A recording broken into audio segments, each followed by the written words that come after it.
കേരളത്തിലെ കോൺഗ്രസ് രാഷ്ട്രീയത്തിൽ എക്കാലവും വിവാദങ്ങളുടെയും വീര്യത്തിന്റെയും പ്രതീകമാണ് കെ സുധാകരൻ. KPCC അധ്യക്ഷൻ പദവിയിലിരിക്കെ അദ്ദേഹം നടത്തുന്ന ഓരോ പ്രസ്താവനയും രാഷ്ട്രീയ കേരളം അതീവ ഗൗരവത്തോടെയാണ് നോക്കിക്കാണാറുള്ളത്.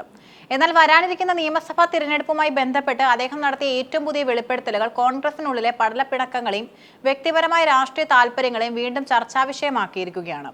പാർലമെന്റിലെ വലിയ വേദികളെക്കാൾ തനിക്ക് പ്രിയം നിയമസഭയാണെന്നും അവിടെ ജനങ്ങളുമായി നേരിട്ട് ഇടപെടാനാണ് താൻ ആഗ്രഹിക്കുന്നതെന്നും സുധാകരൻ പറയുമ്പോൾ അത് കേവലം ഒരു ആഗ്രഹം മാത്രമല്ല, മറിച്ച് പാർട്ടിയിലെ ചില അധികാര കേന്ദ്രങ്ങൾക്കെതിരെയുള്ള കൃത്യമായ വിരൽചൂണ്ടൽ കൂടിയാണ്.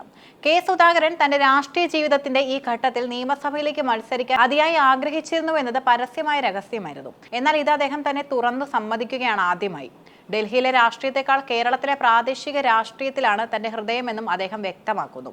ACC അധ്യക്ഷൻ മല്ലികാർജ്ജുൻ ഖാർഗെയും രാഹുൽ ഗാന്ധിയും തന്റെ ഈ ആവശ്യത്തിന് പച്ചക്കൊടി കാട്ടിയിരുന്നു എന്നതും ഏറ്റവും ശ്രദ്ധേയമായ വെളിപ്പെടുത്തലാണ്. ഹൈക്കമാൻഡ് തലത്തിൽ ഒരു നേതാവിന് ലഭിക്കാവുന്ന ഏറ്റവും വലിയ പിന്തുണയാണിത്. നിയമസഭ എന്നത് ഒരു തദ്ദേശഭരണ സ്ഥാപനം പോലെയാണ്.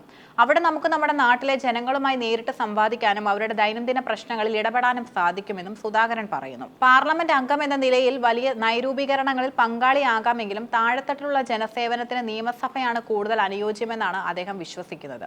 എന്നാൽ ഈ സ്വപ്നത്തിന് തടയിട്ടത് പാർട്ടിയിലെ തന്നെ ചില അദൃശ്യ കരങ്ങളാണെന്ന് അദ്ദേഹം ആരോപിക്കുന്നു.